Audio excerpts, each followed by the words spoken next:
Hello, welcome to the Maison Française of New York University. My name is Phillip John Usher. This is the 9th episode of the series Conversations with People Who Read Montaigne, and it is a joy to welcome you all back. Today, my guest is Vittoria Fallanca. Vittoria received her DPhil in Medieval and Modern Languages from the University of Oxford in 2020, after which she worked as a Career Development Fellow and Tutor in French at New College, Oxford. She is currently, and through 2027, a Leverhulme Early Career Fellow at the Center for the Study of the Renaissance at the University of Warwick. Vittoria is the author of a forthcoming book titled The Design of Montaigne's Essays, which will be published by Oxford University Press in due course about a year from now. It is a startlingly good book, a draft of which I have had the good fortune of reading. In this book, Vittoria takes as her starting point the second and third sentences of Montaigne's Au lecteur, to the reader, which go as follows. Je n'y ai eu nulle considération de ton service, ni de ma gloire. Mes forces ne sont pas capables d'un tel dessein. In Screech's rendering, I have not been concerned to serve you, nor my reputation. My powers are inadequate for such a design. But what exactly, asks Vittoria, is this potential but fleeting design of which Montaigne says that it is beyond his strength to achieve? Singling out this term, putting it under pressure, showing its multiple meanings, nudging dessein spelled E-I-N, which is to say design or intention, towards dessin spelled I-N, i.e. towards drawing, we end up in the domain of the sketch. To read the word dessin as nothing more than a statement of Aristotelian final cause is, Vittoria shows us, to miss the point. Throughout the book's chapters, Vittoria explores the essay from multiple points of view, making use of various approaches, from keyword analysis to literature's relationship to art history. She revisits the painting metaphor that springs from Montaigne's claim that it is himself that he is painting, setting in opposition Renaissance portraiture as something like commemoration against the idea of the sketch, thus encouraging us to think of the essay less as something akin to portraits by Jean and François Clouet, for example, and more as something closer to what Annibale Carracci does. Vittoria offers a close linguistic analysis of the term dessin throughout the essay, then turns to the Italian term disegno, which leads into a fabulous reading of des pouces, on thumbs. She looks at Montaigne's relationship with the plastic arts, comparing his Récit de voyage or travel journal with the travel writing of Nicolas Audebert, whereas Audebert strives for realism, she says, Montaigne is interested in, quote, impressionistic strokes. Vittoria asks us to read the essay anew, keeping the term dessin in mind as something that is located between the material and the immaterial.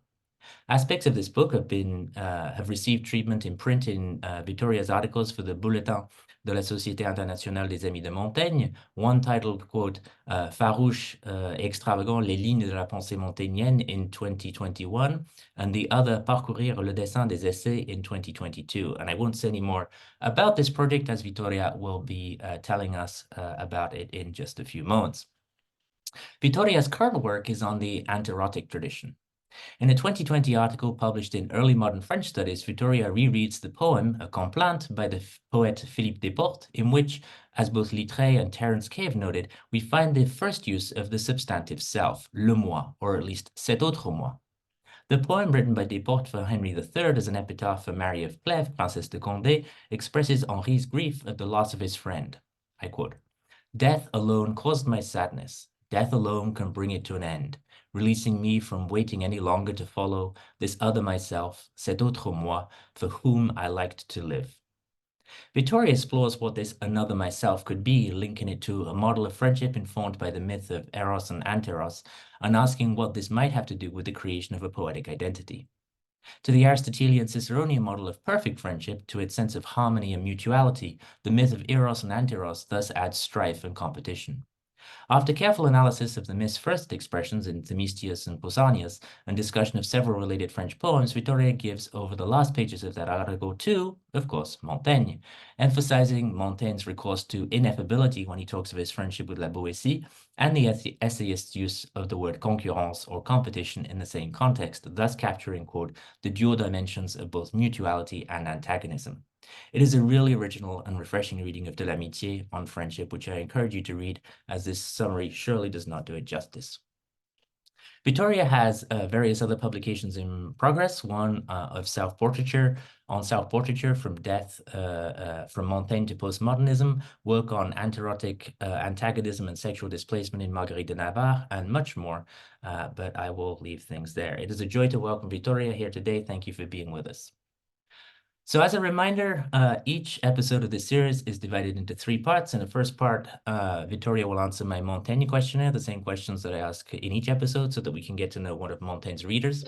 In a second moment, Vittoria will be sharing with us from her upcoming book about the notion of design in the essay. And the third and final moment will be one of discussion with you who are joining us by Zoom today. So please go ahead and enter your questions into the Q&A at any point from now from now. Et n'hésitez pas aussi à écrire donc vos questions en anglais ou en français avec l'option Q&A au bas de votre écran, and I will read them when we get to this part of the conversation. So thank you, Vittoria, and thank you everyone for joining us. So time for the questionnaire. So my first question, Vittoria, is the following. When, how, and why did you first read Montaigne's essay? Thank you so much, Philip, for that introduction. And before I answer your first question, I want to say how excited I am to be in conversation with you, and also how much I admire this format, which I think is so conducive to exchange, and certainly one of the kinds of formats that I prefer as kind of discussion and question and answer. So thank you, and thank you for including me in this very illustrious lineup. It kind of speaks to your generosity and yeah, definitely the generosity that I've come to know over the last few years. So thank you. Okay, so when, how, and why did I first read Montaigne? So I figured out last night that it's been almost exactly 10 years since I first read Montaigne. I was an undergraduate visiting Harvard University. I was taking a kind of break from my studies in the UK. I was doing a degree there in analytic philosophy that was like slowly tearing me apart, and I needed a break from that. So I thought I would go and try out education on the other side of the pond, as it were. And I enrolled in a class called French 70A, which was led by Tom Conley, who I think I spied in the names of the participants today. So hi, Tom. And as part of that kind of broad sweeping introduction to French literary history, really, we read some excerpts of the essays. And I think if you've read anything by Tom or been in contact with him in any way, you know that he has a very singular approach and gaze on Montaigne and the essays and the early modern world kind of writ large. And I think it was kind of through him and through that gaze, which is impossible to describe really, but there are kind of some words that come to mind, kind of cartographic, hieroglyphic, incredibly interested in the visual elements of a text, the materiality of a text, in all its kind of facets and nuances. It was through, I guess, Tom's way of reading that I really became hooked on Montaigne. And when I went back to finish my studies in analytic philosophy, very reluctantly, I sort of had Montaigne in the back of my mind always. And I guess I just kept reading and never stopped. Which of the chapters of the essay is the one that over the years you find yourself returning to? And maybe it's the same question, maybe it's not. Do you have a favorite chapter? So I think they're separate questions for me. I think that the chapter that I find myself returning to again and again is 2:8, de l'affection des pères, enfants. Partly because I think it has, for me, one of the most interesting, complex, exciting instances of the word dessein in the essays. And I'm going to say a little bit about that later. But also because I think it's a chapter that encapsulates so much about the project of the essays. It's biographical, it has kind of biographical elements. It's about love and affection and forms of relationality. It's about a relationship to posterity, progeny, creation. It has an interesting dedication. It's dedicated to a woman, Madame d'Estissac. So it also problematizes in interesting ways the genre of the essay chapter. Why is it that some chapters have dedicatees and some don't? How are we supposed to read those chapters? Does the kind of style and language change when Montaigne is addressing a female reader, for example? It also has the fantastic phrase ayant me portray au vif. So this idea of portrayal from life, and what exactly does that mean for Montaigne? It has an interesting bit about poetry at the end. So it has kind of all of the elements that for me make the essays an exciting text and the things that I'm kind of most drawn to. The chapter that I would say is my favorite is 3.5, sur les vers de Virgile. In some ways, I think of this chapter almost as a kind of evolution of 2.8. Some of the same things recur. So this idea of portraiture, but here instead of ce portrait au vif, it's almost like Montaigne is saying, he's portraying himself tout nu. He's sort of delivering on his promise of the au lecteur to portray himself as kind of as naked as possible. It's again a chapter about maybe not love, but sex and different kinds of relations. It's also about gender. It's a chapter obviously about poetry, but it's a kind of view of poetry that is incredibly embodied and thinks of poetry not just as kind of beautifully designed verse, but as something that can touch, something that can point. It has that fantastic citation, et versos digitos habet, verse has fingers. It's a kind of line that I grappled with a lot when I was writing the thesis and later kind of developing the book, thinking about what Montaigne sees in that line, I guess, and what it means for verse or writing to have fingers and fingers and thumbs and hands are something that kind of recur in my book quite a bit. So I'd say these two chapters, which for me are kind of interconnected in these ways. It's almost like Sur les vers de Virgile is an expansion and an evolution of some of the things that we find in 2.8. Why do you think we should read Montaigne in 2024? Do you think we should read Montaigne in 2024? I really love this question, especially the second formulation, which doesn't take for granted that this kind of, huge behemoth of French culture should be read, right? And this idea that we ought to kind of question why we read the classics, and that's such a Montaignean strategy and such a Montaignean way to think about reading and to think about the canon, I guess.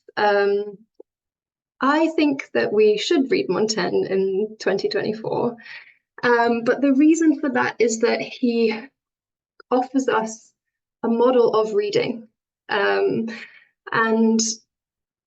when I was thinking about the nature of also this series, conversations with people who read Montaigne, that idea of a conversation is so central to me in terms of thinking about Montaigne as a writer and also as the kind of writer who's constantly thinking about readers and forms of reading and that idea of dialogue and exchange. I think Montaigne provides this model of reading as a kind of relational activity. And I use that word relational also thinking about my colleague Luke O'Sullivan's forthcoming book on Montaigne and doubt, where he's thinking about Montaigne relationally with Seneca and Plutarch. But that word relationality, I think, is so crucial to Montaigne's understanding of reading and how we situate ourselves to canonical authors from the past, but also authors, I guess, that are contemporary or from the kind of more recent past. So reading as a kind of way of being together, a way of dialoguing and exchanging, but also, and this kind of speaks to, I guess, my new project, but also interest that I think I've always kind of carried, which is this idea of antagonism. I think that the model that Montaigne provides of reading is not necessarily one that's always all roses. It's not just kind of a beautiful relationality where we just kind of enter into this fantastic mode of exchange with the words on the page and the writers who wrote them. But there was also a kind of friction to that relationality. And that word concurrence that you mentioned in the introduction, I think a lot about that word when I think about Montaigne and relationality, because it's a word that is in some ways polysemic. I think that's why I'm drawn to it too.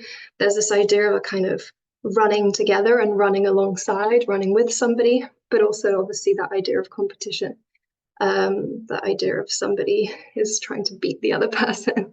And I think in Montaigne you find both of those ideas, a kind of willingness to engage with thought and to embrace it and to really inhabit it, to get inside somebody else's pattern and habit of thinking, while at the same time holding on to a sense of productive antagonism. I hesitate to use that word, but a kind of an antagonism that leads somewhere, I guess, that isn't just a kind of standoff, but a way of being together that privileges a kind of friction, which I think moves one forward. It strikes me what am I trying to say here? I don't know, I'm hearing echoes between, the first question and the fact that a lot of people in this series have answered that question by talking about someone with whom they've read Montaigne, and then the fact that, Montaigne is the first reader of Montaigne. And so, yeah, I'm not sure where I'm going with that, but like readers of Montaigne need other readers of Montaigne, including Montaigne. Absolutely. Yes. Yeah.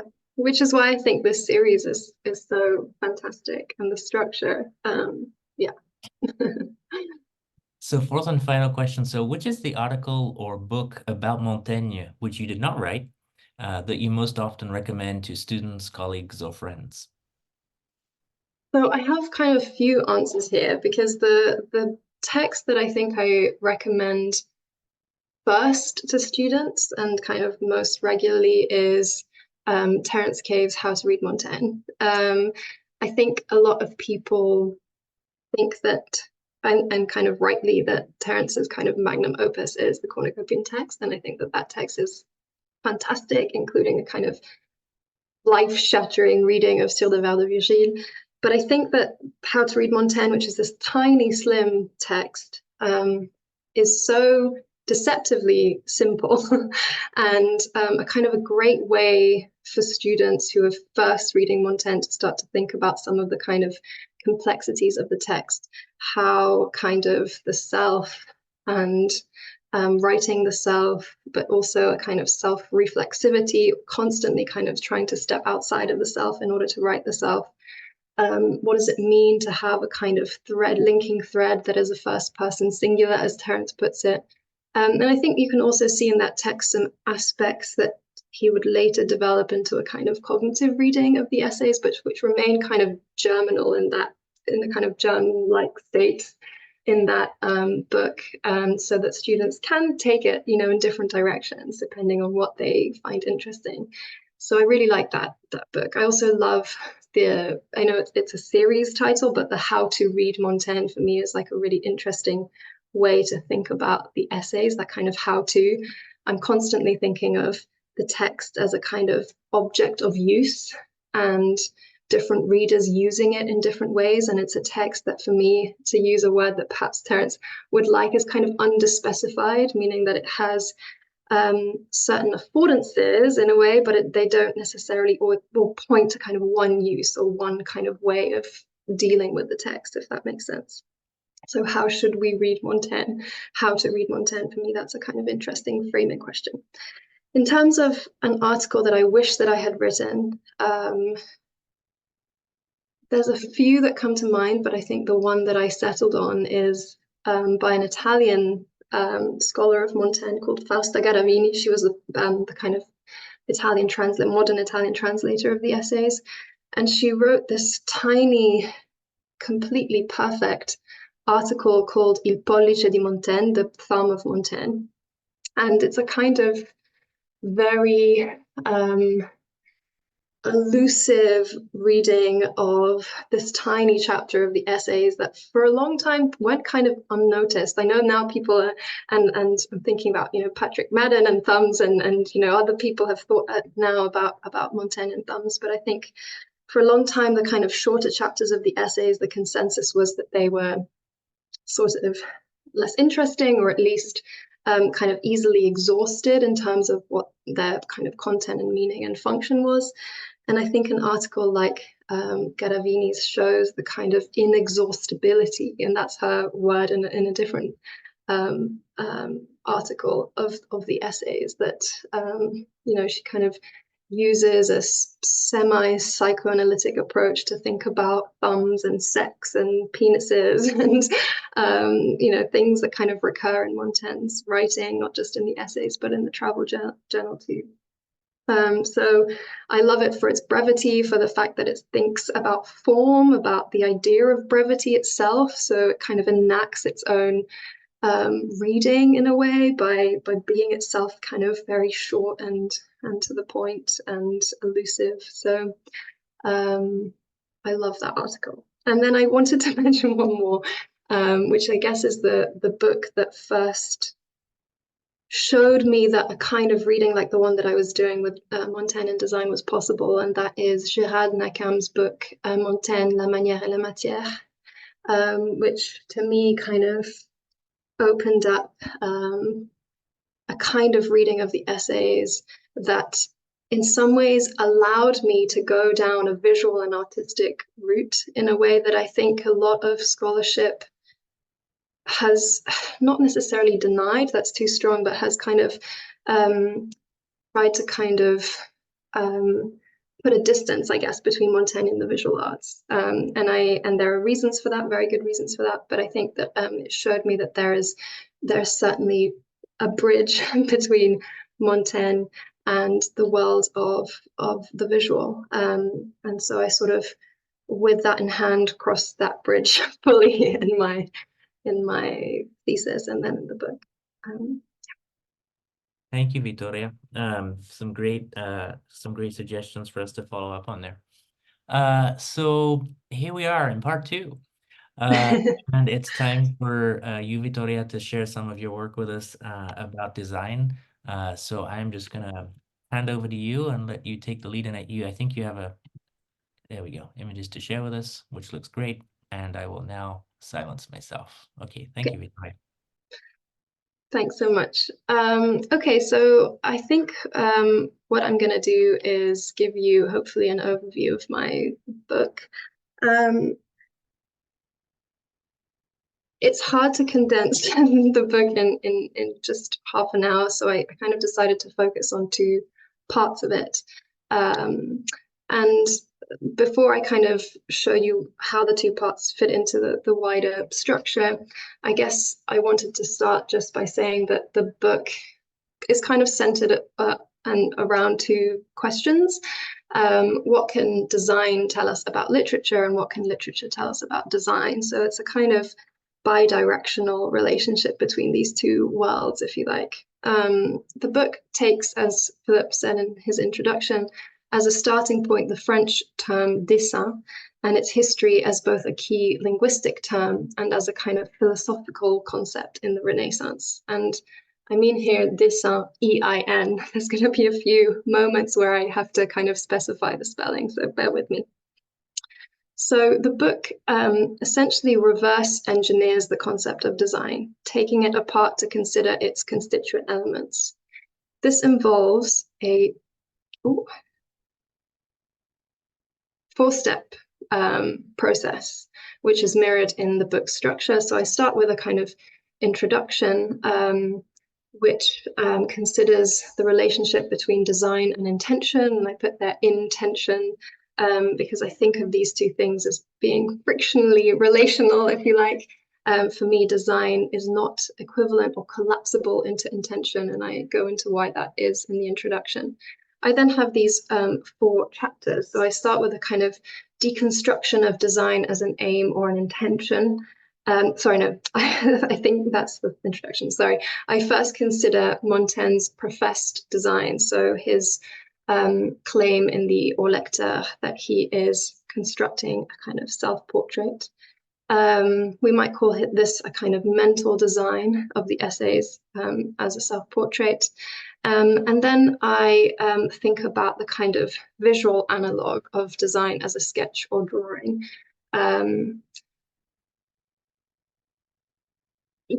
So that's the kind of first chapter. So design and self-portraiture. So design is this kind of aim of self-portrait.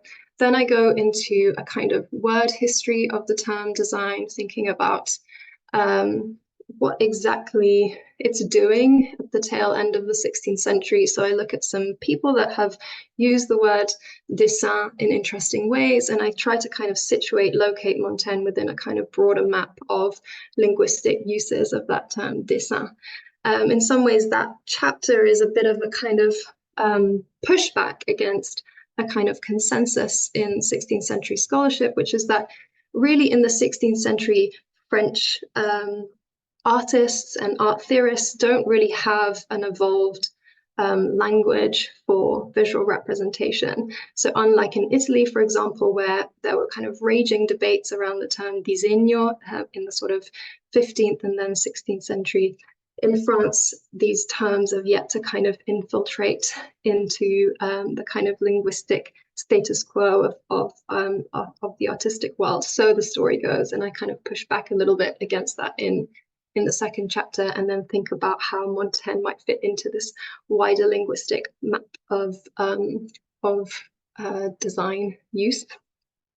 The third chapter then kind of extrapolates from this and starts to compare Montaigne's uses of the word dessein with some Italian theorists, notably Federico Zuccaro, who wrote a kind of extended theory, I guess, of the word disegno, and he distinguishes between two kinds of disegno, a kind of internal design, disegno interno, and an external design, disegno esterno. And I use these two poles to think about how Montaigne's design kind of oscillates between these two spheres, I guess, the internal, the mental, and the external, the material. And then in the final chapter, I think about design as object. So I kind of use the modern meaning of the word design. So when we apply it to things like urban planning or designed objects, even kind of internal design. And I sort of retro project that understanding of design onto Montaigne's relationship to, a kind of fraught relationship to what we might call the mechanical arts. So this is the chapter that looks more closely at the travel diary, not only, but in large part. So thinking about Montaigne's relationship to things like fountains and clocks.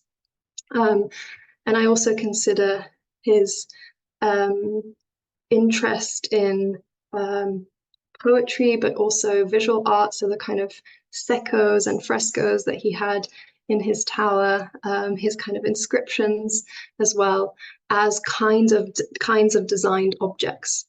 So in a way, the structure of the thesis begins in the mental realm. Montaigne's kind of conception or understanding of the project as one of self-portraiture, then starts to kind of think about the concept of design, then thinks about the instantiation of design as drawing, and then when a drawing is kind of used as a blueprint, if you like, to create an object, to think about an object of use. Okay, so what I want to do today, I think, is just take you through briefly the relationship between 1 and 2, so chapters 1 and 2. I'm actually going to start with design as a term and then start thinking about the self-portrait sketch and hopefully show you some of the links between those two understandings of design. Okay, so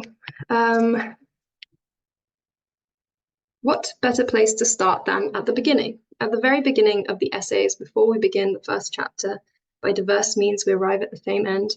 Montaigne includes a prefatory note, the famous Au lecteur, in which he describes something of the nature of his project. The description is couched in the language of design. C'est ici un livre de bonne foi, lecteur. Il t'avertit de l'entrée que je ne m'y suis proposé aucune fin que domestique et privée. Je n'ai nulle considération de ton service, ni de ma gloire. Mes forces ne sont pas capables d'un tel dessein. If Montaigne's aim, as he then writes in the Au lecteur, is to write a book of good faith that paints a portrait of its author, that reveals him in a simple, natural, everyday fashion, as he tells us, then perhaps part of our role as readers of the essays is to track this intention and to ascertain the extent to which it succeeds. The Au lecteur invites readers of the essays to measure up what we read in the 100 or so chapters that follow the preface against this initial insight into the authorial aims of the book. Dessein is a term that Montaigne seems to associate with opening moves and the setting out of an authorial plan, or more aptly, a design. This much is clear from his annotated copy of Lucretius, where the author comments in his own hand, next to lines 54 and 55, the words proposition de son dessein.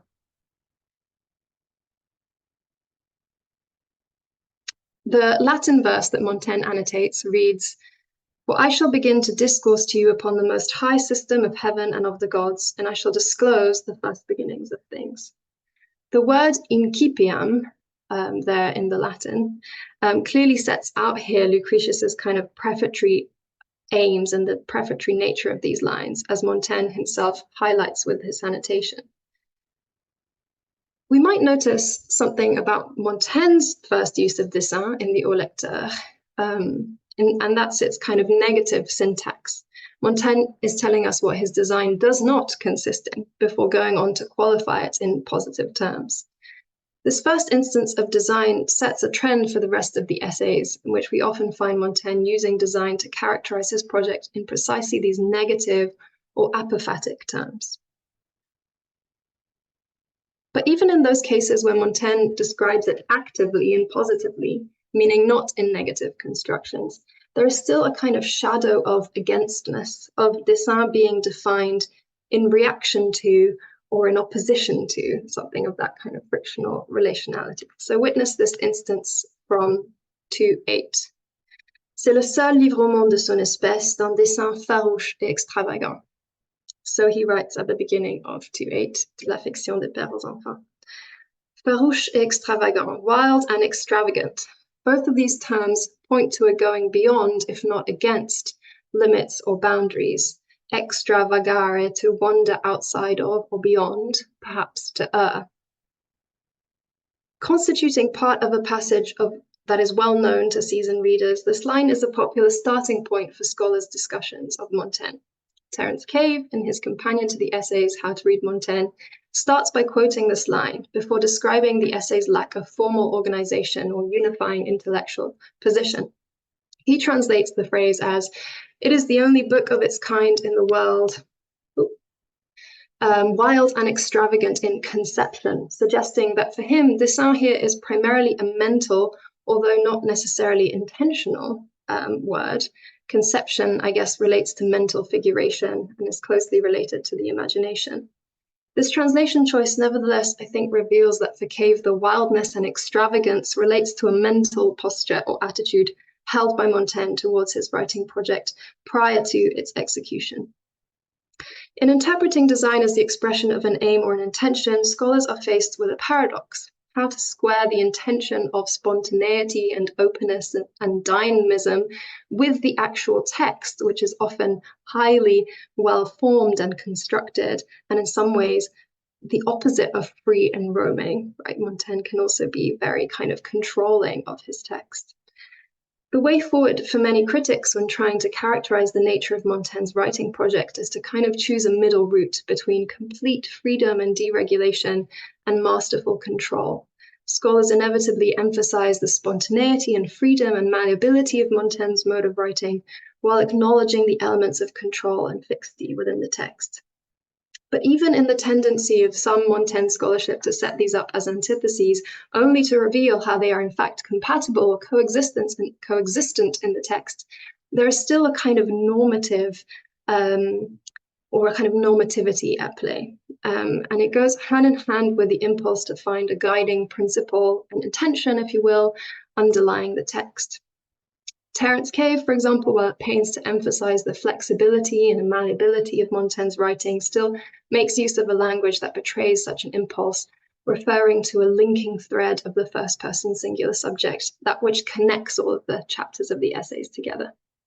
This kind of reading captures, I think, a modern, or perhaps we might even say postmodern way of approaching a text as a reader, an approach that I think is neatly encapsulated in this passage from Woolf's How Should One Read a Book? Books have a great deal in common. They're always overflowing their boundaries. They're always breeding new species from unexpected matches among themselves. It's difficult to know how to approach them, to which species each belongs. But if we remember, as we turn to the bookcase, that each of these books was written by a pen which consciously or unconsciously tried to trace out a design, avoiding this, accepting that, adventuring the other. If we try to follow the writer in his experiment from the first word to the last, without imposing our design upon him, then we shall have a good chance of getting hold of the right end of the string. So Woolf is chiefly concerned with fiction here, but I think her reflections can be kind of equally applicable to a text like the Essays. And indeed, that image of books overflowing their boundaries might remind us of Montaigne's characterization of the essays as extravagant. On the surface, this passage emphasizes a kind of freedom and flexibility in both the writing process, described as an experiment, and the act of reading. We should refrain from imposing our design on the authors. But looking closer, the conception of design invoked by Woolf is a linear one, a straightforwardly linear one that can be traced like a string through the text, and which, as good or perhaps obedient readers, we can follow from the first word to the last. While Woolf goes some ways towards freeing design of its intentional baggage, thinking of it as something that can act as well as something one can trace, implying a kind of visual, perhaps dimension to her understanding of the term, she still, I think, nevertheless thinks of design in these kinds of straightforwardly linear terms as something that leads us from A to B, and that in following, we can perform the correct kind of reading. Now, there are other ways to think about design as it operates in the Au lecteur. One of the ones that Philip mentioned in the introduction is a kind of as an Aristotelian final cause, final end. This is the reading of Anne Hartle, for example, and in the book I kind of go into and deconstruct her reading and show why ultimately it too doesn't quite capture the nature of Montaigne's writing. I'm happy to answer questions about that at the end, but I'm not going to go into it here. So I'm going to try and offer a different way of reading design. And in the rest of my talk, I'm going to use, I guess, two examples. One is kind of more wordy and relates to that second chapter of my book, and one is more visual and relates to the self-portraiture chapter. So when we think of design in our modern sense, we intend to ascribe it to two different domains. The first is the realm of human intention or planning. This can have both a neutral sense or a negative, slightly ominous one, like having designs on someone or something. That's true in French too. The second is the realm of human production, designed objects, architecture and urban planning, interior design. I want to suggest that these essayistic opening moves that we find couched in the language of design bridge the apparent gap between these two domains. They come together. I mentioned that Montaigne's pronouncements at the start of the preface are something we can test our reading of the essays up against. How well does it conform to this professed design or lack thereof? They're also a way of directing in some ways or controlling our reading, or at least a performance of this direction or control. So in this way, they share something of the spirit of a designed object, such as this one, a kind of, I don't know what this is called, an automatic door closer. This is Bruno Latour's favorite example of what he calls moral delegation, how humans build into their environment elements that reflect a certain kind of ethical position or preference for a kind of behavior or state of affairs. This door should remain shut. This is obviously quite restrictive. So what's happened to the kind of keywords of malleability, flexibility, open-endedness, the kind of meditative, free-flowing nature of the essay? One answer to this, I think, is to think about the historical lineage of that term design and its semantic variations, and to think about how these two poles of fixity and freedom, but also materiality and mentality, idealism, ideation, coexist in that same word. In French, the word dessein, as many dictionaries attest to, undergoes a semantic split in the 18th century. Up until then, dessein could be used to capture both an intention, a kind of mental image plan idea, or a drawing and a sketch, a kind of visual or material thing. When thinking about that term design, I think scholars have almost exclusively treated it as belonging to the realm of the mental.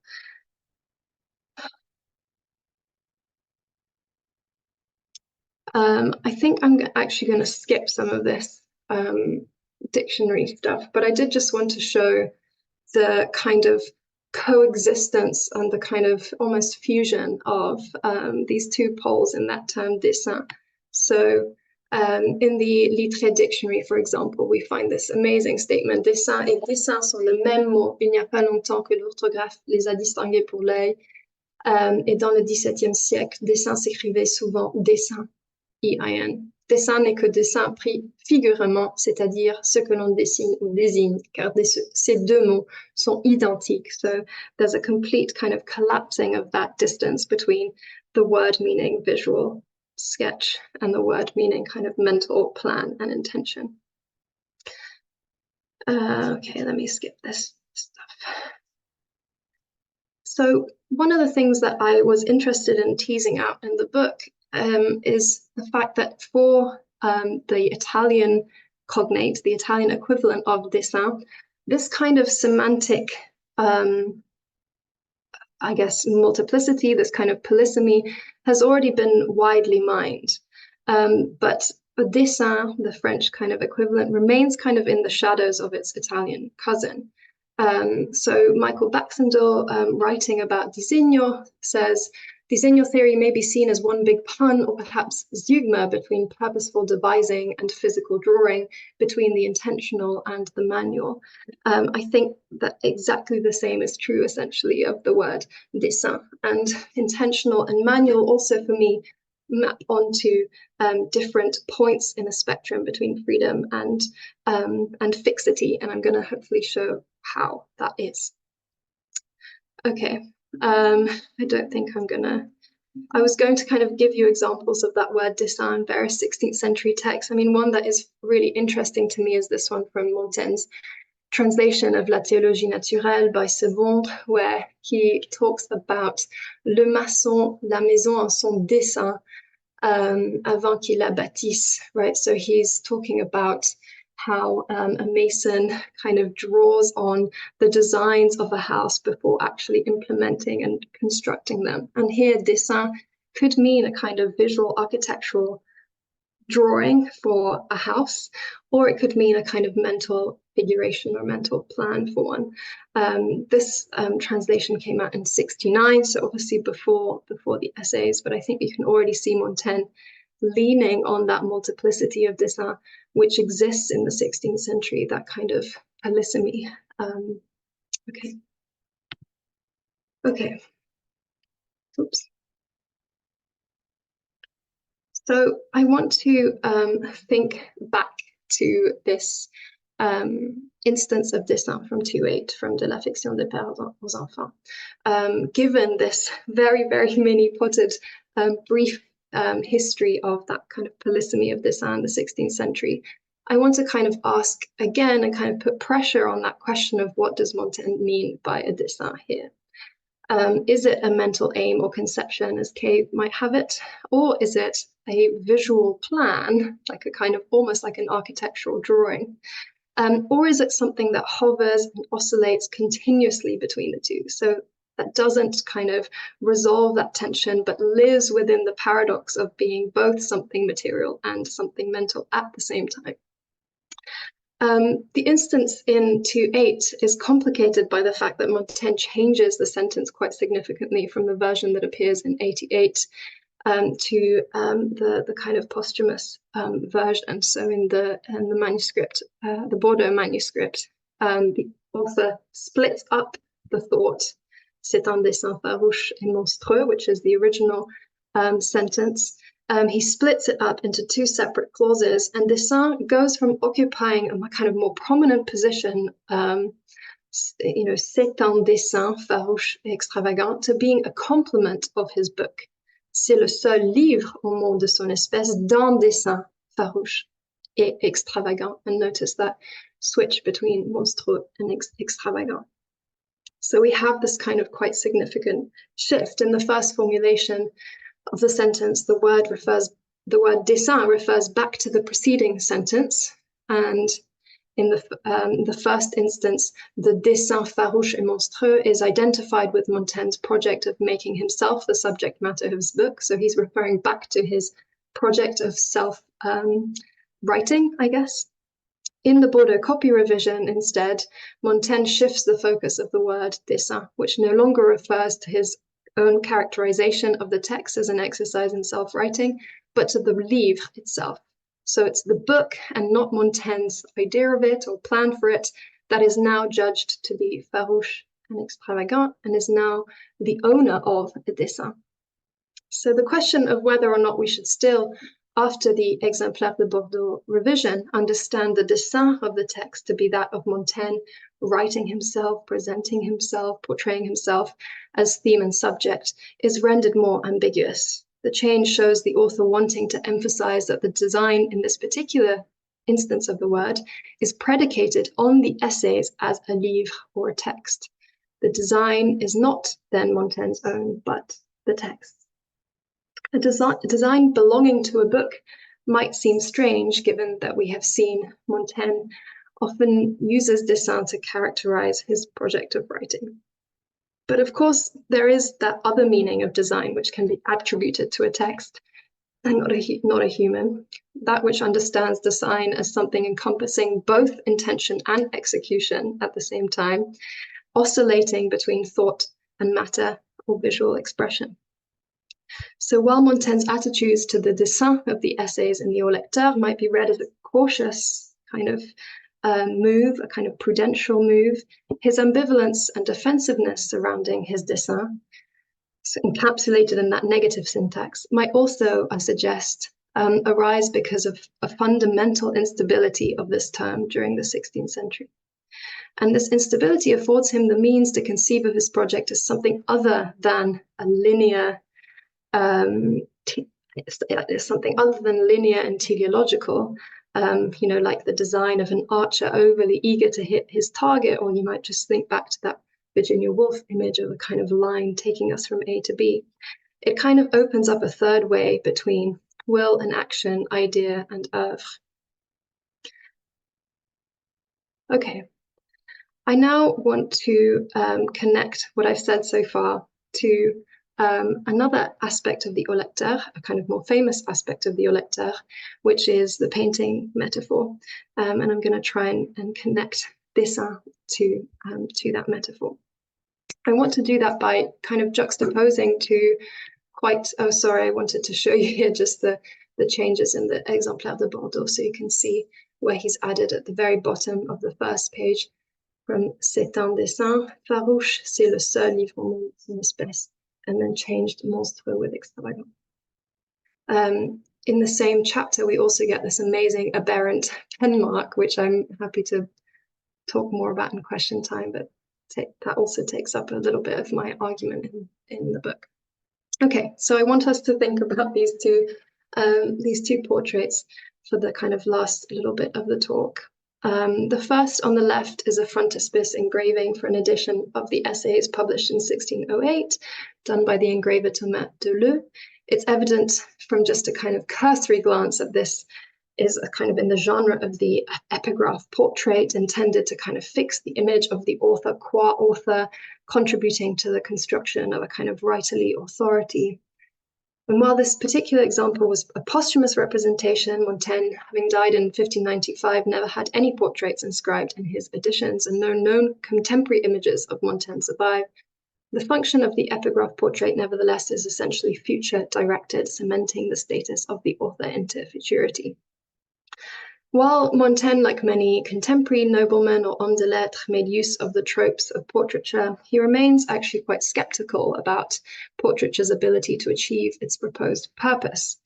So, for example, his personal jeton that he had made in 76 was intended to kind of signal his belonging to a kind of fancy Ordre de Saint-Michel, and bore that kind of Greek inscription, epoche, I withhold judgment, placing it firmly within that kind of humanist tradition of including kind of Latin and Greek formulas to convey one's personal motto and encapsulate one's philosophy. Those kinds of medallions most often also represented the head of the author, often in profiles as a kind of Roman or Greek coin, but Montaigne's did not. He decided not to include a kind of portrait on his jeton. And likewise, as I mentioned, the editions of the Essays published in his lifetime did not include any portraits, despite this being fairly common practice. So if the Essays are portraits, as he says in the Au Lecteur, they seemingly are not one that purports to capture the kind of essence of a unified subject, insofar as their subject, as Montaigne writes in De la Présomption, constantly eludes him, even as he strives to attend to its changing characteristics. Montaigne often points to the limits of portraiture. I don't know if I've got a, no, but he famously talks about how the portraits that he has hanging up in his chateau no longer represent him physically, that they're not able to kind of track against the changing nature of his physiognomy and presumably also self. So there's this kind of static understanding of the portrait as unable to kind of be malleable and flexible and accommodate change. And also this kind of forward-looking, almost death-like aspect of the portrait, which points to a kind of projected afterlife of the image and indeed of its sitter. And I think part of Montaigne's skepticism, I guess, about portraiture has as much to do with form as content. So as complex as the resulting image might be, portraits cannot engage at a formal level with the representation of their own becoming. They do not, in other words, show on their surface the process of their own creation in the same way that the essays try to do, if you like. So if we attempt to find a model for the kind of self-portrait conducted by Montaigne through the essays in the portraits of his day, the latter inevitably come up short.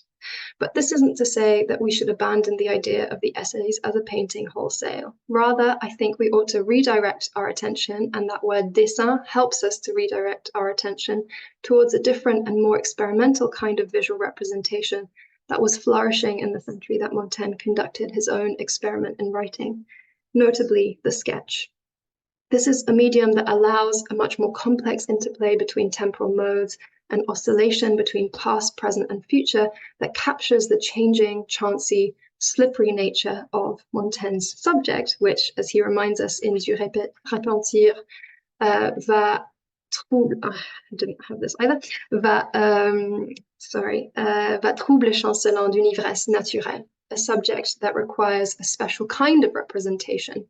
As he says later in the same chapter, je ne peins pas l'être, je peins le passage, non un passage d'âge en autre, ou comme dit le peuple, de 7 ans en 7 ans, mais de jour en jour, de minute en minute. So a subject that is constantly changing minute by minute, perhaps even second by second.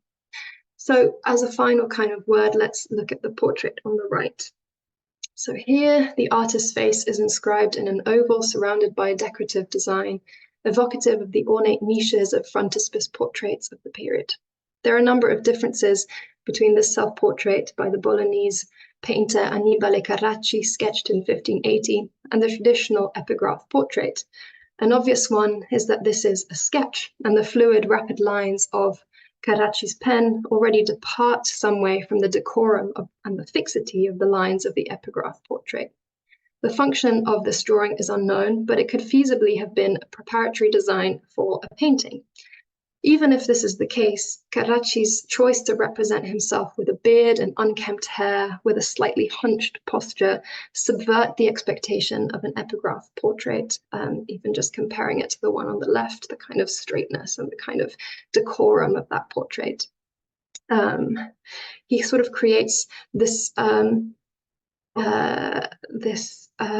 temporal oscillation between the act of creation and the enacting and retracing of the graphic elements of the composition. So look at the kind of the lines that have been kind of sketched and resketched, and the kind of projected future image of the finished frontispiece portrait that Carracci's composition resembles. So this drawing, it contains both of these at once. It's both pointing to that possibility of a finished frontispiece portrait, so it has all of the right elements for it, the kind of niche and the design, but at the same time it retains this kind of ongoingness, as if the lines of the pen are still kind of frantically sketching out the contours of his face and of the design.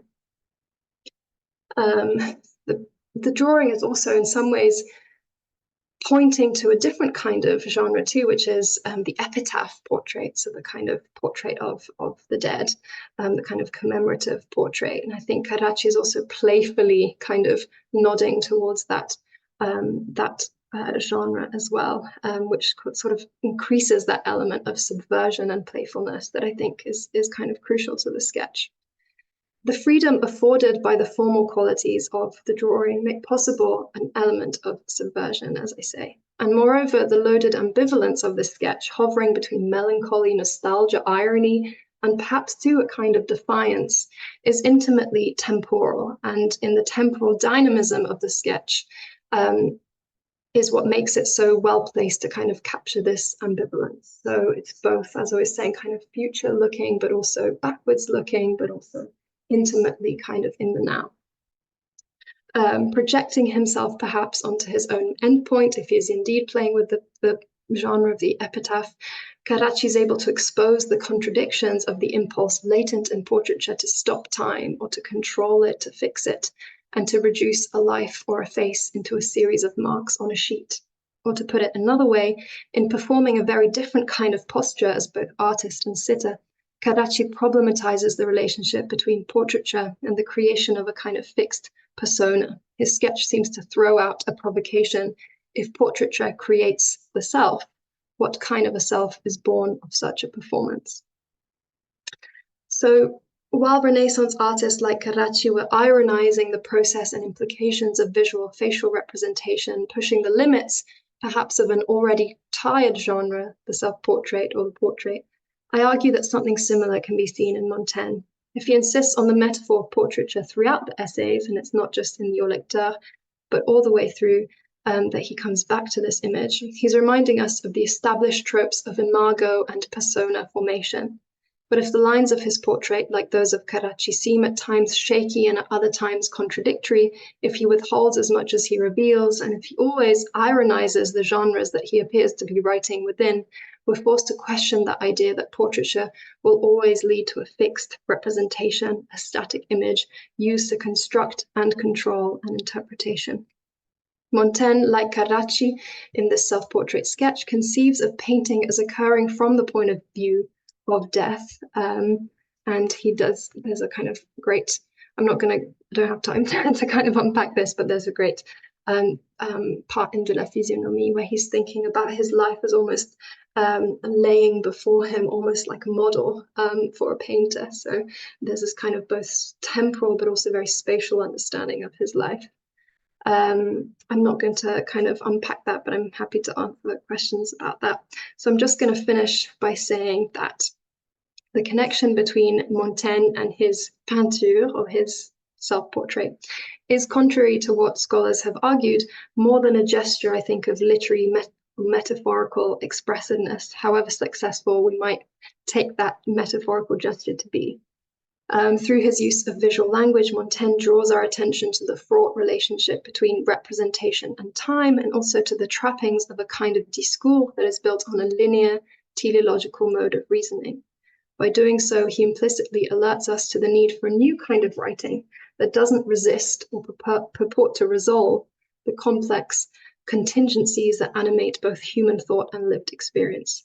The traits of his peinture do not go astray from their design, understood as the aim of self-representation, but they are also not certains, as he says, and in a kind of 16th century sense of prefixed and predetermined. So to let go of a narrow kind of notion of design as linear intention or purpose, and to consider it instead as a kind of fragile, unstable, mutable translation of something inner into something outer, means letting go also of a way of reading the essays that privileges the discovery of the presence or absence of a guiding principle or authorial aim, and whose starting point is always this attempt to resolve or dissolve a tension between freedom and control, nonchalance and prudence, system building and digressive thought. The dessein of the essays inhabits the kind of constantly and moves constantly on the spectrum, not quite human or intentional, not quite material. It's a textual design that moves in the space between thinking and doing, the public and the private, the fixed and the endlessly variable. And in the book, I go on to think about some of the implications that this has for the way in which we approach the essays as readers. And one of the upshots that I kind of hope to have gestured towards in this talk is that it allows us to reframe that metaphor of self-portraiture so that it retains all of that gerundive character, that kind of coming into beingness of Montaigne's writing, and the kind of gestural expressiveness of the visual dessin. That's it. Thank you so much, Vittoria. Absolutely fascinating project, and it was really kind of you to share your work with us today. It's so hard to say anything new at all about Montaigne. It's such a hard thing to do, and you've done it brilliantly, and I just can't wait for the book to come out. So very much looking forward to it. Uh, and I think it's a really important project. Every reader of Montaigne, including myself, we struggle with what dessein means, with how much intentionality how open or closed the book is. You get to you get to the end of the essay, as I again did recently. You're at the end of 313, and you have the final quote from Horace's Odes, the praise of the common measure, of sort of common life, of good health, of poetry. And it feels like an ending, and it feels like, oh, there is a dessein. And you do such a great job of showing how complicated that is, and how even if that is the case, it's still not that simple as a wish that's been resolved or met. So yeah, really fabulous stuff. And in my mental warehouse, I'll be, once this book comes out, be filing it on my shelf next to Tom Conley, who was already mentioned, wrote a great essay in the 1990s, 95 or 94, around there, on the essays in the visual arts, which touches on some of the same kind of questions, although in different ways. But yeah, this is great stuff. It made me think too, I don't know if you saw it at Chantilly last summer. There was an exhibition called The Visage des Guerres de Religion. Portraits, essentially, not only, but lots of portraits, including from the Clouet, of some of the key participants of the wars of religion, both Catholic and Protestants. And one of the small details that jumped back at me as I was listening to you today was how it was mentioned in that exhibit how most of the portraits that were done of Protestants that were part of that exhibition were done before they converted to Protestantism, right? Because then once they had converted to Protestantism, they were not like in a situation where they would have a portrait done, right? Because they were outside of certain circles and stuff. And so that when you were talking about the fixedness or lack thereof, and thinking about these, having the Protestants represented in that exhibition, but before they were Protestant, and that fixture in time, and that rootedness in a moment, versus some kind of other open form.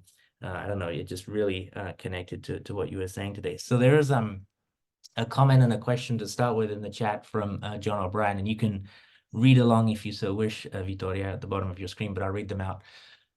So firstly, a comment from John O'Brien. Thanks for your exciting presentation, and also for mentioning Gerard Nakam, who died recently at the age of around 90 last December, if I'm not mistaken. She's an undervalued critic these days, and I'm delighted that you were able to draw nourishment from her work, and indeed she wrote a lot, and a lot of really interesting stuff, so we should all make a note to go and reread her. And then a question from John O'Brien. Can you comment on the dessein, E-I and I, of the inscribed painted beams in Montaigne's library? Thanks, John. Yeah, so I guess I have two ways to think about the inscriptions. The first is the way that I think about them in the book, and that is in the final chapter when I'm thinking about these designed objects, and sometimes I kind of push the limits of that term, because I think of, for example, the kind of secos in the paintings in Montaigne's study as kind of designed objects. And I think also about the embodied nature of Montaigne's library. So when he's writing, he's moving. He often talks about how he walks up and down his library, or he gets up to take a book. And these, I mean, if you've been to Montaigne's tower, you know that these kinds of inscriptions are all along the beams of his library. So up, kind of, you have to kind of look skyward to find them. And I think in that final chapter, when I'm thinking about objects and use and design, about Montaigne walking through his study and having these, I guess, stimuli that are put there. So some are visual, so he has kind of scenes of a shipwreck, and he has scenes of kind of Venus and Mars in bed, so that there's these kinds of visual scenes that are in some ways kind of narrative, that allow him to kind of maybe think of certain things, sex, relationality, all the kinds of things associated with shipwreck. And I think a lot about his quotation from a Horace ode, about a kind of person who's been shipwrecked and has kind of placed his wet clothes as a kind of votive on the wall. And this is all kind of a metaphor for heartbreak. And anyway, but I essentially think about the beams and the inscriptions as part of this kind of multimedial environment that Montaigne creates in his study, where he's kind of writing and thinking and walking around and taking books and reading stuff and noting stuff down. And all of this is part of a kind of sensory world that has a use, that he's kind of using these object complexes that all speak to one another, because some of the inscriptions are related to some of the paintings on the wall and some of the things that he's writing. And so there's this kind of constant interplay and dialogue between these various different elements that are visual, that are inscribed, that are mental, that are textual. They all kind of coexist and talk to one another in the same confined space. So I think that the inscriptions relate mostly to that kind of later chapter where I'm thinking about the instantiation of design. So thinking, how does Montaigne use objects, use things? How does he actually interact with visual art? We know, for example, in De l'Amitié, that he observes a kind of painter that he has in his house, that he's fascinated by how visual art comes to be. And I think that the inscriptions are part of this landscape, if you like, that yes, they're kind of intellectual, kind of projections of his intellectual persona, but they're also constantly alive, like he's constantly looking and thinking and moving in this space in a way that is stimulating, I think. I hope that answers your question, John. If I may, can I ask a follow-up question? Just as you brought up De l'Amitié, going back to when you showed us absolutely fabulous, the Montaigne's change of word from to un dessein farouche et monstrueux, which then became extravagant. And so immediately I wanted to hold on to the monstrueux and think of the grotesque in De l'Amitié, but also, monstrueux and monstre, they're such important words for Montaigne throughout. And so I just wanted to know if that's something you've thought about or work with, which is to say, this getting rid of the monstrueux when we're talking about the dessin, where does that leave us when we come to the word monstrueux, when reading about d'un enfant monstrueux, or when we're reading about, des boiteux, or when we're reading the start of De l'Amitié? Yeah. Yeah, I think I don't actually comment this in the book, but I think that my answer to the question, why does he change monstrueux for extravagant, is because extravagant is more linear. So if you think of a kind of straight line, what he's trying to do is to kind of break that straight line. So you extravagant, you go outside of the lines. Whereas monstrueux, sure, it has some of that, but I think it's a slightly less linear image. I don't know. I'm sure people have all kinds of. I almost want to ask like people in who are listening what they think about that substitution. But that's the kind of instinctively what I think about. And in terms of the kind of grotesques and monstrosity more broadly, yeah, I mean that's a kind of, it was a big starting point, I guess, in terms of thinking of Montaigne and the visual arts. I think I didn't make it a kind of central element of the book because I think it's been so commented on and so well by many people, including Gérard Nakam. Also, I think Fausta Garavini has a book called Monstres et Chimères.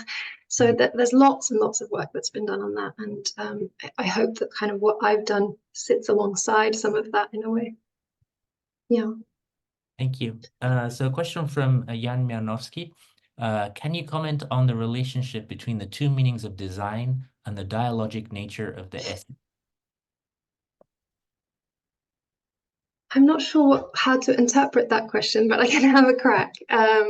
So by the dialogic nature of the essays, imagine you mean that they're kind of invite a kind of readerly interaction and response that is kind of active.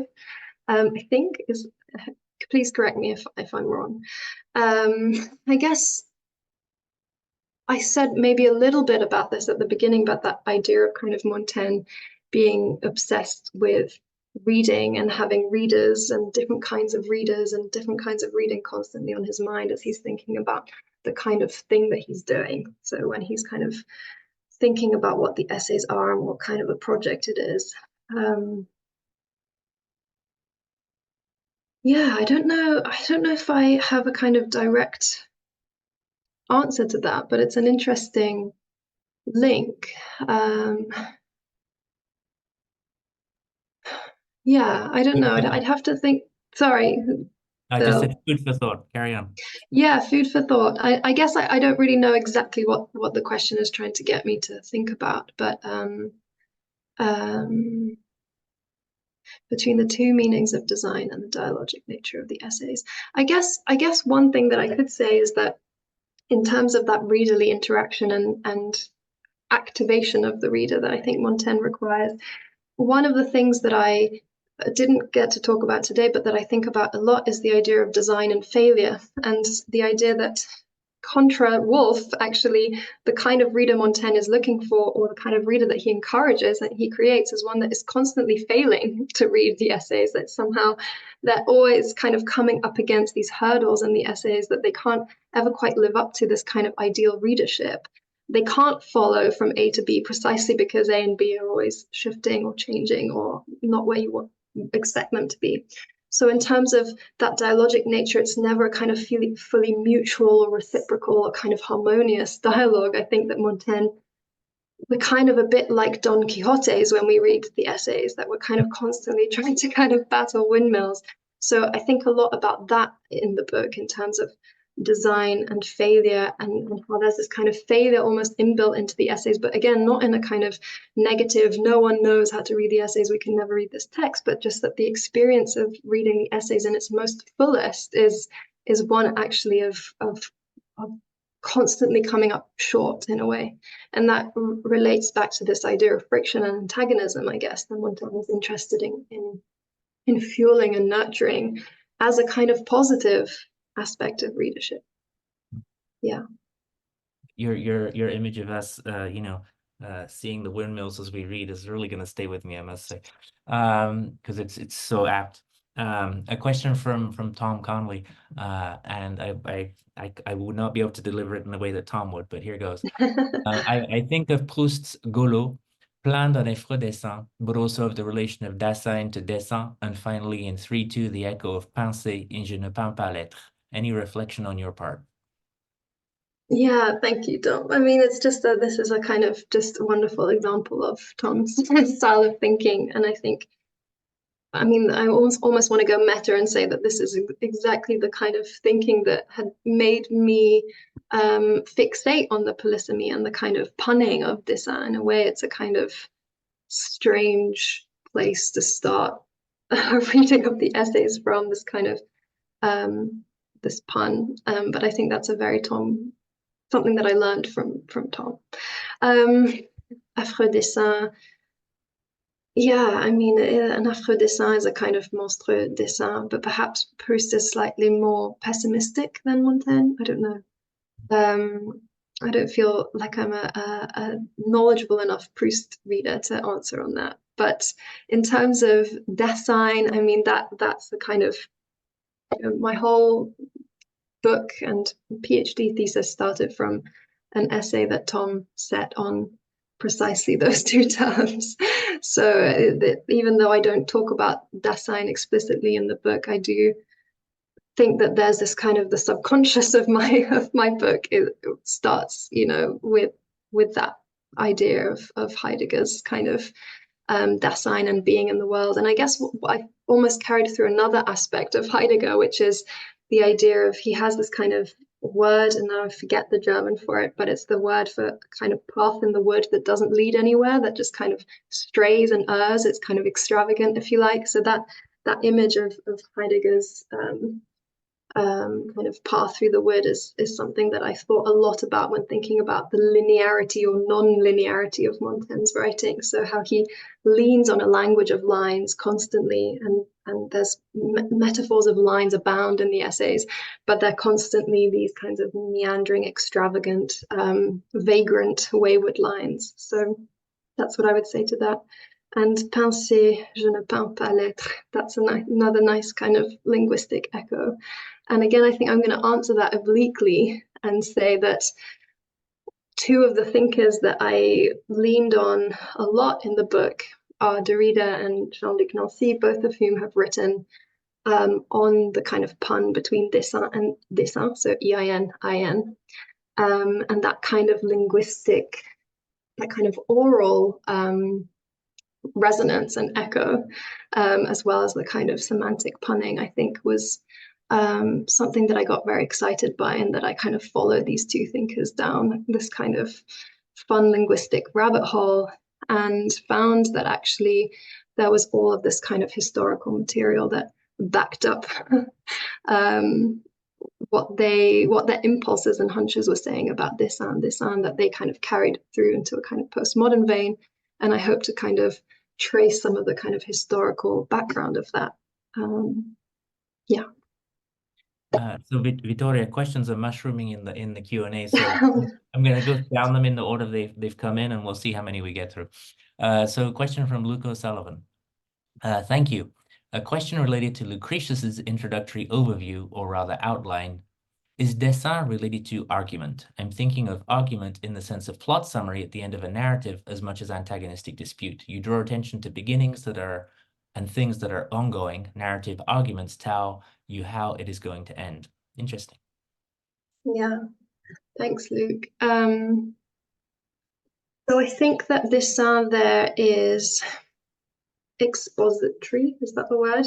So he's sort of saying, this is Lucretius telling you what he's going to do. Of course, that has inbuilt into it an ending of sorts, meaning that by the end, you should have done what he set out to do, right? That's what I was kind of hinting at with my analysis of the Au Lecteur, which is that we in some ways are invited to track the essays against that initial intention, so that by the end we say, well, has he lived up to this? Has he kind of delivered on this promise, delivered on this design? So it is always about endings and beginnings, right? And this kind of posture that even at the beginning, very beginning of the book, we're being asked almost to think about it retrospectively. In terms of argument, my instinct is to say that I don't think he's using this in the Lucretius annotation to mean argument. But I don't really have much except my gut to kind of back that up. I think something that I really was keen to do in the book is to distance dessein from a kind of discours. So from that kind of linear teleology. And I show there's a kind of another lovely instance where he substitutes dessein for something where he's trying to kind of break down discours.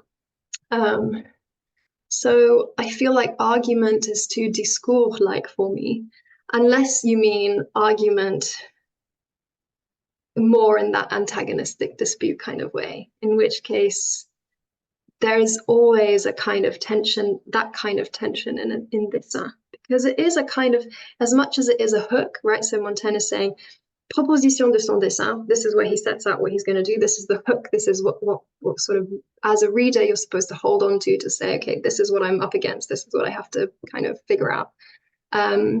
But it's always also a challenge and a provocation, I think. Like a dessein is always a kind of, at least in the Montaignian sense, I think it's always, being thrown out also as a kind of provocation. So I would err more on the side of antagonistic dispute than I mean, plot summary, sure, but argument in terms of a kind of discourse that follows linearly and logically, not so much. And Lucretius doesn't really do that, right? I don't know. So next, a question from Adeline Crapo. I found the focus on dessein and its various spellings and its polysemy in early modern French usage and debates, not just Italian ones, as a starting point for your reading very productive.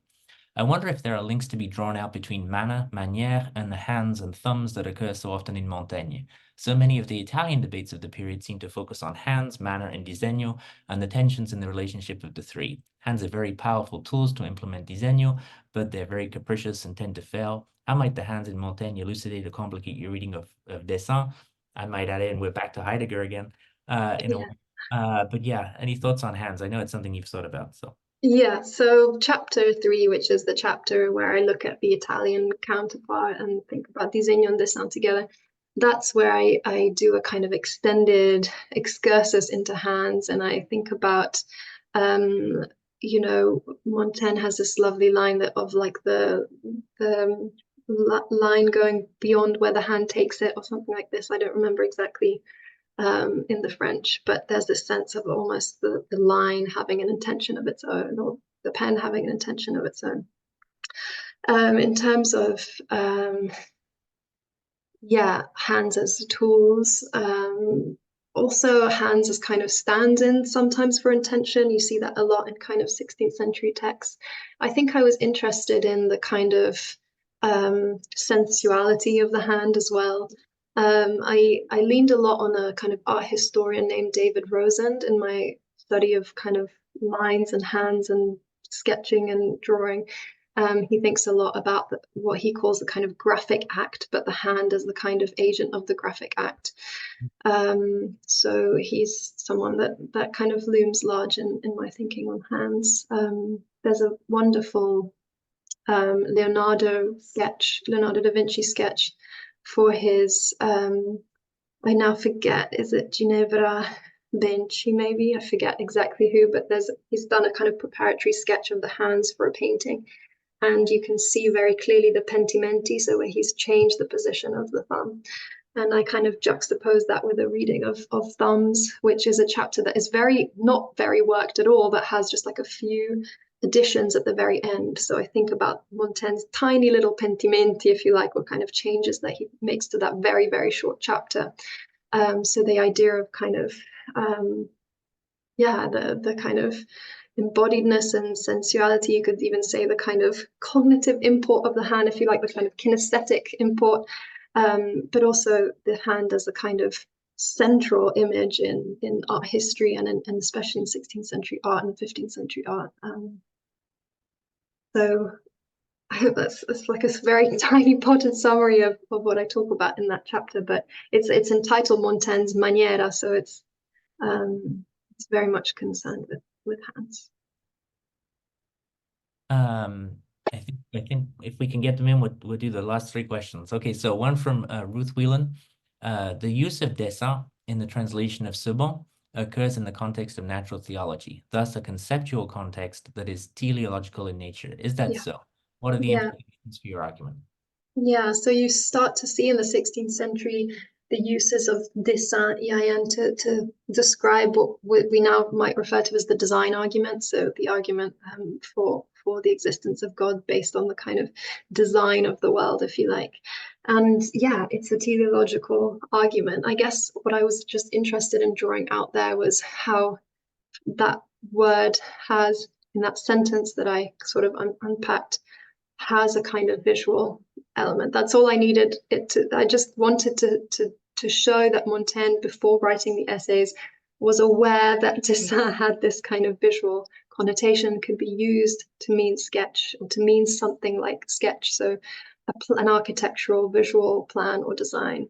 There are moments in the essays where design is used absolutely teleologically, so I'm not trying to maintain that every single instance of design or dessin in Montaigne's writing, in the essays and in the travel diary is always visual or always kind of oscillating, but just that in key moments, but also that there's this kind of backdrop to that term, so that even when he's using it to describe something that is very linear and teleological and design-like, and often that's when he's talking about the designs of men. So there's a fantastic passage where he's describing Heliogabalus, so this Roman emperor who had these kinds of very lavish kind of lifestyle choices, and he had planned out this whole elaborate fancy death for himself, and actually what ended up happening is he got kind of stabbed in the back by the Praetorian Guard and dumped in a ditch, and completely went against all the designs that he had for his amazing, glorious death. That's an instance of Montaigne using design to mean someone who had this very fixed teleological linear decision to do something in a certain way that went completely awry. So there's this kind of interesting, almost, I think, didactic element in Montaigne and design, where he's saying the more you plan things, the more you try and think of design in this very teleological way, the more things are going to go wrong, the more life is going to happen. He has this fantastic line, pourtant fourvoie si souvent nos desseins. And the line, I can't remember exactly the line preceding that, but he's saying something like, we plan things to such a high degree, and for this reason, our designs go so often astray. So that's all to say that Montaigne thinks a lot about teleological design, and often as a way to poke fun at it, to ironize it, but also in an anxious vein, I think, as someone who is thinking about fixity and control of his own image and interpretation of his text, and trying to almost remind himself that the more he tries to have a kind of fixed design, the more he might end up in a ditch. Nicely put. Question from Thomas Murphy. Thank you so much for a fabulous talk. Returning again to the rewriting of the wild dessein, where it becomes a, quote, complement, as you say in the Bordeaux copy. Is this an isolated example, or in some ways do you see a broader, quote unquote, retreat, perhaps not the right word, from dessein in the essay or in the final version of the essay? Yeah, so there are a couple of other instances. Thank you, Tom, for that really nice question. There are a couple of other instances where Montaigne explicitly uses dessein to think about the essays. I think I'm trying to remember, I used to know off the top of my head exactly how many instances of dessein there are, but now I've forgotten. But it's a kind of small minority that he uses to describe actively the work of the essays. And it's interesting that you use that word retreat, I guess, because you're thinking it's retreating away from the agency of the first person and sort of towards the book. But in a way, I see it almost, you could see it in the kind of flip side of that it's a sort of going towards a different kind of understanding of design. So it's not so much that he's passing off the responsibility, oh, it's the design of the book, it's not my design, but that he's launching this kind of provocation of what would it mean to write a text that could have a design, and a design that looks and acts in this way. So it's not an isolated example. In terms of the actual grammatical structure, it is, but in terms of him referring to his essays in using that word design, it's not. And I don't think it's necessarily a retreat. It's, in some ways, you could see it as a kind of bold move, right? That he's trying to forge something, a text that has a life of its own. And that is also quite scary if you're thinking about trying to control it. And let's take one final question from Keith Nightinghauser. So extravagant or extravagant might have had a connotation of digression, which monstre would not have had on the model of Virgil's per ambages et longe exorsa, so through wild paths and long preludes or something, from the end of George Exclay. Also, have you noticed the similarity in Woolf's essay on Defoe to your Woolf quotation, where she discusses the disorientation to the point of anger, boredom, and illness of having a masterpiece force its perspective on one? Thank you. I don't know that Woolf essay very well, so that's something to go and look at. So thank you. In terms of the extravagant addition, yeah, that makes sense. Digression. Yeah, I mean, I think of it visually, right, as something literally fourvoyé, going off-piste, if you like. But it's absolutely about digression, it's about form.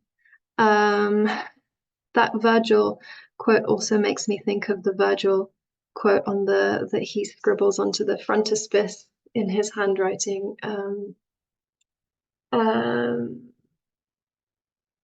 What is it again? Viris acquirent eundo. I've now forgotten it, but it's it gains.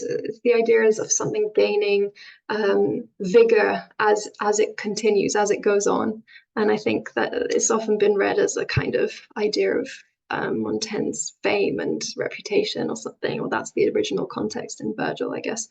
But in my mind, it's also something like the kind of energy of writing, right? It gains strength as he goes. And it's almost like, to come back to Tom's question, actually, that idea of the kind of design of the text gaining strength as he goes. It's almost like he's allowing more and more of that shift from the first person singular to the dessein d'un livre.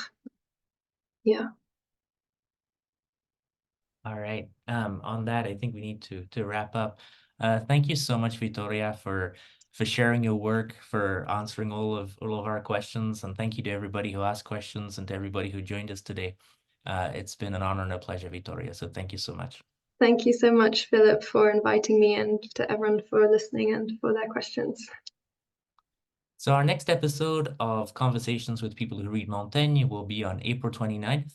And I'll be talking to one of the true world specialists of Montaigne, John O'Brien, who's already been mentioned today, also at 1 p.m. New York time. Please sign up for the Zoom link at montaigne.us.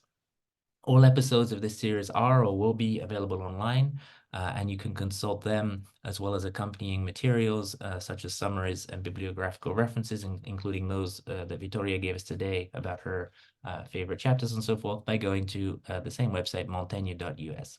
It remains for me to thank the Maison Française of New York University, especially François Nudelman and Courtney Rutherford, the Department of French Literature, Thought and Culture, and its chair, Emily Apter, and NYU's Medieval and Renaissance Center and its director, Martha Rust. And especially thank you to you, Vittoria, and thank you to everyone who joined us today. See you again in about a month. Take care.